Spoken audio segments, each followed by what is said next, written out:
जय हिंद साथियों, मैं आर्मी से सेवानिवृत्त सूबेदार मोहन घंगारे जय जवान फिजिकल सोसाइटी छिंदवाड़ा से। साथियों, वर्तमान समय में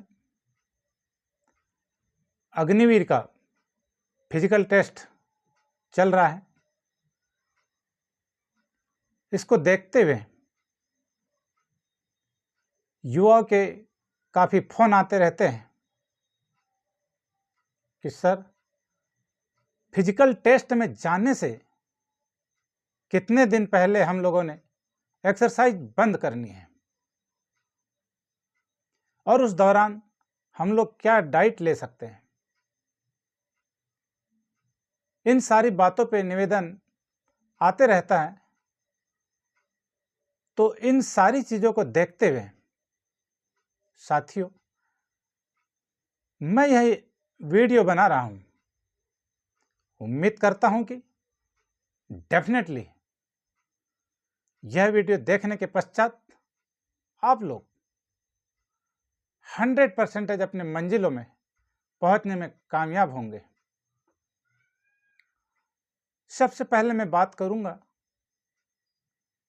कि हमने फिजिकल टेस्ट देने से पहले कितने दिन पहले एक्सरसाइज को बंद करना चाहिए। तो साथियों, मैं आप लोग को बताऊं कि जिन लोग का तैयारी 3 महीने, 6 महीने, 1 साल से जो लोग कर रहे हैं, वो तो 2 दिन पहले अपना आराम कर सकते हैं। और जो लोग 15 दिन पहले, 20 दिन पहले, 1 महीना पहले से स्टार्ट किए, उनके लिए तो 1 दिन का आराम बहुत होगा, क्योंकि वो ज़्यादा आराम करेंगे तो उनका शरीर उतना ज़्यादा रफ्तार नहीं पकड़ेगा या उनकी सांस जल्दी भर सकती है। और जो लोग पहले से तैयारी किए हुए हैं, उनका रूटीन बना हुआ है, पहले से उनका रनिंग टाइमिंग, उनका शरीर बहुत बेस्ट हो चुका है रनिंग के लिए, तो उनको कोई दिक्कत नहीं है। तो इसमें आप आराम के फर्स्ट दिन में आप अपनी मालिश वगैरह कर सकते हैं और दूसरे दिन भी बढ़िया आराम कर सकते हैं। बाकी जो 15 दिन, 20 दिन, 1 महीना वाले, उनके लिए 1 दिन का रेस्ट बहुत होता है। इसी के साथ इसके दौरान जब आप रेस्ट पे होते हो तो युवा के फोन आते हैं, सर हम डाइट के लिए। मेरे युवा साथियों, इस दौरान भी आप उसी डाइट को मेंटेन करें जिसको आप पहले से लेते हुए आ रहे हैं।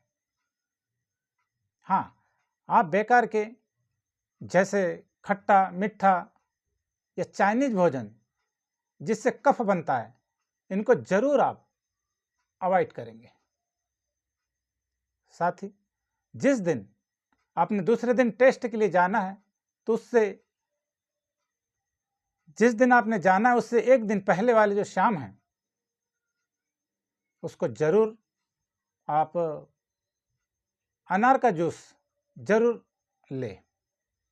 साथ ही आप शाम के समय में, दूसरे दिन आपने रनिंग के लिए जाना है, तो शाम के समय में जरूर हाथ पैरों में साबुन अच्छे तरीके से झाग बनते तक लगाए और उसका मालिश जैसा रगड़ते हुए उसको धो डालें, जिससे कि आपके पैर काफ़ी अच्छे रिलैक्सेशन महसूस करोगे। साथ ही शाम के समय आप हल्दी वाला दूध भी ले सकते हो। वैसे तो आर्मी में साथियों 12 बजे से ही बुलाते हैं, तो कुछ लोग 3 बजे, 4 बजे, 5 बजे तक वहाँ पहुँचेंगे। उस दिन जब आप ग्राउंड में चले जाते हो तो आपका पहले से वहाँ दौड़ने वाला किट डिसाइड होना चाहिए। एट ए टाइम पे मैं इस पे दौड़ूंगा, उस पे दौड़ूंगा, इस प्रकार से आपका दिमाग के अंदर में जमलिंग नहीं होना चाहिए। आपका हल्का किट होना चाहिए। आप शंडो बनियान और छोटी किट पे, छोटी पेंटी पे भी आप बढ़िया रनिंग कर सकते हैं। साथ ही आपके पहले से ही दौड़ने की डिसीजन होना चाहिए कि मैंने बूट पहनकर दौड़ना है या विदाउट बूट के दौड़ूंगा। एट ए टाइम पे डिसीजन नहीं होना है, पहले से डिसीजन होना चाहिए। आपके बूट कंफर्टेबल होना चाहिए, हल्के बूट होना चाहिए और जो बूट का लेस है उसको बढ़िया से 2 गांठ पाड़ने के बाद आप बढ़िया तरीके से बूट के अंदर ही उसको दबाना चाहिए, जिससे कि लेस आपके खुले ना। और साथ ही आपको मोटिवेशन होना चाहिए। जब आप रनिंग के लिए तैयार होंगे तो आपका मोटिवेशन दिमाग में होना चाहिए, पूरा के ऊपर होना चाहिए और दमदार जुनून और जोश होना चाहिए। साथ ही आप बड़े बड़े धावकों को याद उनको कर सकते हैं, जैसे पीटी उषा जी हैं, मिल्खा सिंह जी है। इनको याद कर सकते हैं कि जब इतना अच्छा रनिंग इन लोगों ने किया है तो हम भी उनका बिल्कुल बेस्ट तरीके से रनिंग करेंगे। इस प्रकार का आपके दिमाग में एक पिक्चर बनना चाहिए। आप लोग को मैं जानकारी के लिए बता दूं साथियों, मोटिवेशन बहुत मायने रखता है। मैंने आर्मी में 26 साल निकाले हैं और मुझे मोटिवेशन के तौर पे 3 लाइनों का एक स्लोगन याद था। जब मैं आर्मी से जाने से पहले मैं आल्हा पढ़ता था, उस आल्हा की 3 लाइनें याद थी और वो लाइनें थी, भूरी न मेरी बूढ़ी भई, गयो न भुजा को जोम, अंगुल अंगुल कटे नाल की, चावल चावल कटे ओहार, मैं ना जानू 10 पुरवा को, चाहे चले कठिन तलवार। हालांकि मुझे ये 3 लाइनों की बदौलत आर्मी में 26 साल तक जिस भी कंपटीशन पे दौड़ा, डेफिनेटली एक्सीलेंट में आया हूँ और कंपटीशन जीतते रहा, चाहे वो 5 किलोमीटर बीपीटी का कंपटीशन हो या 12 किलोमीटर क्रॉस कंट्री हो। तो साथियों, आपके भी दिमाग में इस प्रकार से कुछ चलना चाहिए जो कि आपके शरीर के अंदर स्फूर्ति और मोटिवेशन को बना के रखे। वहां पे दौड़ने के लिए मैंने अपने युवा साथियों के लिए एक दोहा भी बनाया है जो मैं आपको बताता हूं। वहां राउंड कैसे मारने हैं, प्रथम चक्कर जैसे, दूजे तीजे में शेर बल, और चौथे चक्कर के आते ही मैं बन जाऊं तूफान। साथियों, पहला चक्कर आपने एक चीते के जैसे दौड़ना चाहिए। चीता हमेशा एक लपक के दौड़ता है। और दूसरा और तीसरा राउंड आपने शेर जैसे स्टेमिना के साथ, मोटिवेशन के साथ दौड़ते रहना है। और जैसे ही चौथा चक्कर आता है आपने तूफान बन जाना है। लास्ट के आपके 100 मीटर 200 मीटर का आपने अच्छे से शूट मारना है और वह शूट लास्ट फिनिश पॉइंट तक होना चाहिए। कुछ लोग देखने में आता है कि 2-3 मीटर रहता है तभी वो रुक जाते हैं और उतने के लिए 2-4 सेकंड यदि कम पड़ने रहे तो बंदा आउट हो जाता है। तो इस बात का पक्का ध्यान रखेंगे कि लास्ट फिनिश पॉइंट तक आपने तेज गति से आना है। इसके बाद साथियों, मैं बात करूंगा आपके बीम की। बीम मारने से पहले आप 2-4 मिनट पहले 3 या 4-5 पुशअप जरूर मार लें, जिससे कि रनिंग से जो हाथों का ब्लड सर्कुलेशन है उंगलियों तक सही ठीक से पहुंचता नहीं, वो पुशअप से ब्लड सर्कुलेशन उंगलियों तक पहुंचेगा और आप अच्छे से ताकत बीम मारते समय लगा सकते हैं। आप 6-7 बीम सरल तरीके से मारिए 8 तक, और 9-10 बीम जैसे ही आता है, जिन लोग मुश्किल से लगते हैं वो पूरे जोरों के साथ हाथों और पूरे शरीर का जोर लगाते हुए पूरे बॉडी को ऊपर खींचिए।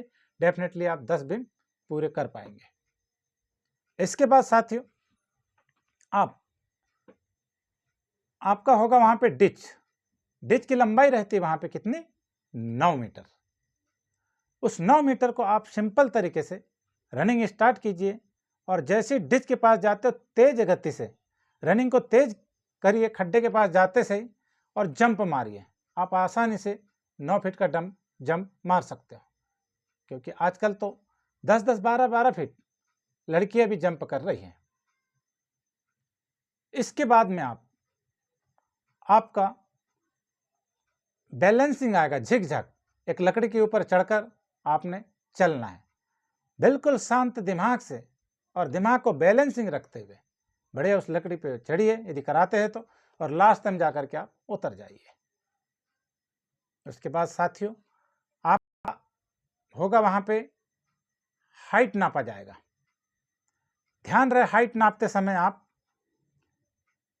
अपने पैरों को बिल्कुल सावधान मुद्रा में पैरों को पास पास में करके खड़े होना है। मैं देखा वहां पे कई बार हम लोग जब वहां हाइट नापते थे तो लोग ऐसे जाकर के डरे डरे से खड़े हो जाते और पैरों को साइड में फैला रखते हैं, जबकि उससे हाइट कम भरती है। इसलिए आपका काम है कि सावधान स्थिति में खड़े होना है, पैरों को पास पास में रखना है, चेस्ट अप करना है, गर्दन आपकी सीधी होगी, सर एकदम 90 डिग्री में होगा, और जब नापेंगे तो आप सांस को ऊपर को खींच के रखना है। आपका डेफिनेटली 1 से 2 सेंटीमीटर बढ़िया हाइट आएगा, हाइट बढ़ जाएगा। इसके बाद में आपका देखा जाता है चेस्ट। चेस्ट में भी आर्मी के अंदर में 77 सेंटीमीटर लेते हैं, कोई ज़्यादा नहीं। तो उसके लिए आपने सिर्फ वहाँ मुश्किल क्या होता है, कुछ लोग को चेस्ट फुलाना नहीं आता है। तो मेरे युवा साथियों, उसके लिए आपने क्या करना है कि जोर से जो पेट के अंदर की जो सांस है एकदम चेस्ट पे लेके जाना है, पूरा जोर से,